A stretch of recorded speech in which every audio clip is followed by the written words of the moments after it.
If your life was a movie and it started now, forget about whatever financial disasters you've had, personal failures, relationship failures. What would the hero of your life's movie do right now? Do that. Do those things. We define ourselves far too often by our past failures. We look at our past and we say, well, that's me. That's not you. You are this person right now. You're the person who's learned from those failures, and you can choose to be the hero of your own movie right now. Write down your goals. Write down things you want to improve. Write down things you won't tolerate from yourself. Write down things that you've done in the past that you never want to see yourself do again. And go forth from here as the hero of your own movie. Build momentum. Build confidence and momentum with each good decision that you make from here on out. You can do it. Anyone can do it. We live in unique times. We live in one of the rarest times in human history where you can choose almost all of the input that comes your way. Whether it's the movies that you watch, the books you read, the podcasts you listen to, you can choose to be inspired. Do that. Do that and be the hero of your own movie. But a lot of people don't follow the path that they really feel pulled to. You know, just for whatever reason, they got negative programming. You know, when they were kids, someone told them they couldn't do it, or told them to take the shortcut, or take the sure route. That's a sad thing, man, when you talk to dudes, especially like talented dudes, and they don't follow up with what they want to do, you know? There's a bunch of people that will say, yeah, well, I have a family, so, you know, it's a great idea for you to just go out there and go crazy. I have people to support. You need to listen. Stop saying that. Stop saying any of those things. Every single person who has ever done anything worthwhile or exceptional or difficult or extraordinary, anyone, whether it's great artists or authors or mathematicians or whatever the it is, everyone encounters difficulties. There is no easy road. It does not exist. It is impossible. Everyone has issues. If you have time to pursue a hobby, if you have time to do anything in your life, you can better yourself. And here's one way you never better yourself. When you come up with excuses for why other people are successful and you're not. That is dangerous. When you give yourself an escape, yeah, well, that's easy for you to say, you know, you do this, you do, and to trust me. Everybody has a hard road. I wanted to jump out a window several times during my young life. I wanted to jump in front of a train and just end it because it's too much pressure. Not really. But you know what I'm saying. Theoretically. We all go through hard times. We all go through depression. We all go through doubt and moments in your life where it's really difficult and you're trying to figure out what the your path is going to be. It's hard as shit. But Stefan and I were talking about this before the podcast starts, that is what makes you a person. And those difficult moments are what build your character. Show me a great man who's the son of a great man. You know, that's what we're saying. These kids that are born billionaires, you're never going to be a self-made person. You have a backup trust for your backup trust for your trust, and you're man. I'm fascinated by martial arts. I'm fascinated by comedy. I'm fascinated by many, many different things. I don't understand when people say they're bored, because if I had the time to live 100 lives, I'd be speaking different languages. I'd be living in different countries. I would try a number of different careers, because I think there's a lot of unbelievably fascinating, puzzling, complex things that you could study in this world. That's just me and my personality, but that's a personality also that I've cultivated over years of challenges. Were you like that as a kid too? Well, I was involved in martial arts very early, and I think that is one of the things that motivated me to explore difficult tasks, because through difficult tasks you learn an incredible amount about yourself, and you through the fire of competition you get to understand motivation. You get to understand the resistance that you have inside your mind to doing hard work. You get to understand the rewards of discipline. Like, you don't truly appreciate relaxation unless you've worked hard. And that is the yin and the yang of life. And I've said this to the point of people getting sick of it, but one of the worst decisions a man can make, I can only speak for men, obviously, is to be comfortable. I don't think you should try to be comfortable. I think what you should try to do is try to earn comfort. And if you can get a day off where you've worked hard and you've accomplished goals, that day off will be so sweet. When I work hard and I sit in front of the TV, I enjoy the shit out of it. I put my feet up, I have a nice drink, you know, I enjoy my free time. Chairs that nids your back or something like that? I do have one of those. Do you really? Those are great. They're great, right? Yeah. I don't use it that much though, honestly. I'm more of a workaholic than I should be, probably. If the balance was, I probably should relax more than I do, but I never feel like I earned it. But that's part of the reason why when I do feel like I earned it, I can enjoy it. It's because I am more connected to the idea that I need to accomplish things, and it's not like for anybody else's benefit other than my own, or anybody else's approval other than my own. When I have a task, whether it's today I'm going to write 1,000 words, you know, or 2,000 or whatever the number is. If I don't do that, I write things down. Like I'll write down a list of things that get accomplished that day. And if I don't accomplish that, I'll get sick. Like it'll drive me crazy. If I can't fill out that list, that drives me nuts, you know, but that's what led me to be a championship level martial artist. That's what led me to achieve it's like that. It's the reinforcement of those goals, like understanding that you can achieve those goals. It's going to be difficult. You're going to push through the difficulty, and then you're going to understand what difficulty truly is and how much of it is just mental, how much of it is just in your mind, this adversity to difficult task or to struggle. You know, and a lot of people have that. They're scared. They're scared of complications. They're scared of failure. Failure is a big one that people are afraid of. But failure is one of the most important things you could ever have as far as like the motivation to do things differently.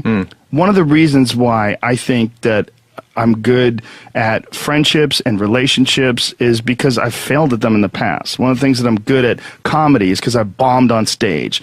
One of the reasons why I'm good at work is because I've been a shit worker in the past, and I know the feeling of failure, the feeling of shame, of being like a weak, non-motivated, lazy person. It's a weak feeling. It's you don't respect yourself.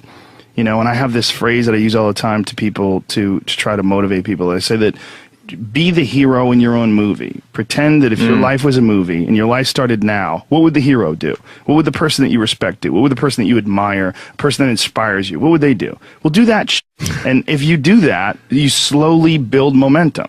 You like, today I did what I wanted to do. Today I started a class in yoga. I did this. I did all these things that I was saying I wasn't going to do, and now I feel momentum. And momentum is a very important point in people's lives. That's why some folks don't like to take days off, because they feel like they're losing momentum and they sort of have to restart the wheel up again after a vacation. You know, and there's a lot of folks that live life on a cushy cloud of marshmallows and bullshit, and then one day something goes wrong. And I mean, that's why spoiled kids are so sad. Like a spoiled young boy is one of the saddest things ever. A young boy that becomes a man and can't take care of himself, and his dad has to keep on rescuing him. His dad has to keep on bailing him out of situations and giving him money. I've met guys like that, and that is a crippling affliction when they don't have the character themselves to be able to get by in life. They constantly need someone to help them and bail them out. Even as a grown man, I've met guys in their 40s that still need help from their parents. I'm like, what the f, man? You're never going to get it right, because somewhere along the line they didn't face enough of the adversity to realize that there's sometimes you just got to get up and get shit done. There's sometimes where you have to pull yourself up and you have to push forward even if you want to stay in bed. And if you don't do that and you just keep calling on your daddy and your daddy keeps rescuing you, you never develop those tools. You never develop that ability to recognize what you're doing wrong with your life. Because you're soft, you got a cushiony, you got a safety net for your safety net. If you had a kid, obviously you do have a kid, but say if you had like a 20-year-old and he's just a doper, where he wake and bakes and doesn't get anything done, he's just always like hanging out with his friends and playing video games, and he's just a loser. Yeah. I wish there was a way you could show someone like that, like, I know that you're getting some comfort and satisfaction out of just laying around, doing nothing, eating, getting fat, but your life would feel better and richer if you had a goal, you chase that goal, you accomplish some things, and you would get this boost of confidence, you'd get this boost of self-esteem, like whatever it is that you're into doing. Maybe you're into drawing comic books, maybe you're into making pottery or sculptures, or but find whatever the f that is and pursue that instead of doing nothing. Like the people that are doing nothing, those are the real people. I mean, look, doing something might be as simple as like that Alex Honnold guy. He just climbs rocks, but he's world-class rock climber. Though. It's something. And it's also a goal of his, and he's also the best at it, right? Yes, yeah. But those people who smoke pot all day and do that, those are also the guys who hate on Joe Rogan for being in shape, you know what I'm saying, or being disciplined, or get on Kevin Hart's Instagram and hate on him, you know what I'm saying? Because they don't, it's their own insecurities. I see what you're saying, but I would assume they would get motivated by seeing other people do something with their lives. Like that should be motivating, not yeah, but if you grew up with losers and you're around a bunch of people with shitty attitudes, especially if it's in your household, I was very lucky that both my mom and my stepdad, they're the least hater people I've ever met in my life. They're just not haters in any way. Like if someone's doing well, they're always like, "Wow, look at this guy," or like, "Wow, look at her," or "Wow, look at him." There was never any hate in my house in terms of other people's success. But if you grew up with a dad and your dad's like, "Yeah, all these rich assholes, this you think she's a badass," and this, you know, there's people that look at other people's success and instead of saying, "Wow, that guy did a lot of work," like the way I'm a successful person, but the way I look at Kevin Hart, he exhausts me. You know, or The Rock. Those guys exhaust me. I'm like, Jesus Christ. Like, I feel lazy next to those guys. Like, they do so much. Like, those guys are so overbearingly ambitious, you know? But some people, they see that and they compare themselves and they don't like it, so they start getting really shitty. And it's like a natural feeling to try to chip away at that person. And the worst people that you know are the people that don't have a good self-judge, that everything they do is awesome. Yeah. Those never grow anywhere. Right. I mean, that's a huge issue with comedy. When you run into people that have terrible comedy sets but think they did great. Like we would always, Greg Fitzsimmons and I would always talk about that with like open micers. Like there's people that hear phantom laughs, like they think they're doing great, and they have this delusional self-opinion where everything they do is awesome, and they don't know why they're not successful already. They don't know why they're not famous.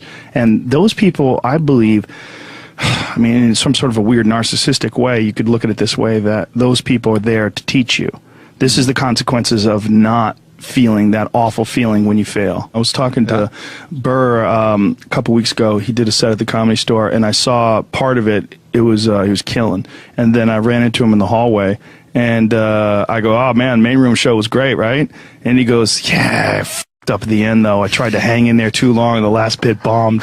Like he was just, it was rotten at him that the last bit. Like he goes, "I f***ing hung in there too long. I should have got off of the bit before that."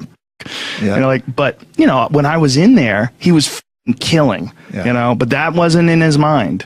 The success was not in his mind. What was like, okay, whatever that happened at the end, don't f***ing do that again. Right. You know, right. But that's why he's Bill Burr. That's why he's really good. When you're alone with your thoughts, you get an idea of what your thoughts actually are. If you live your life just acting constantly on the momentum of other people's expectations, of you wanting to be liked by these other people, you can run into a trap, and you set up a life that you didn't really want. You're trapped in this situation where you have a mortgage, you've got credit card bills, you got student loans you have to pay, you have a bunch of shit going on that you have to continue to feed. And all that, and especially if you have a family and you have to feed them, oh my goodness. Then you're fully locked in. You can't take any chances whatsoever.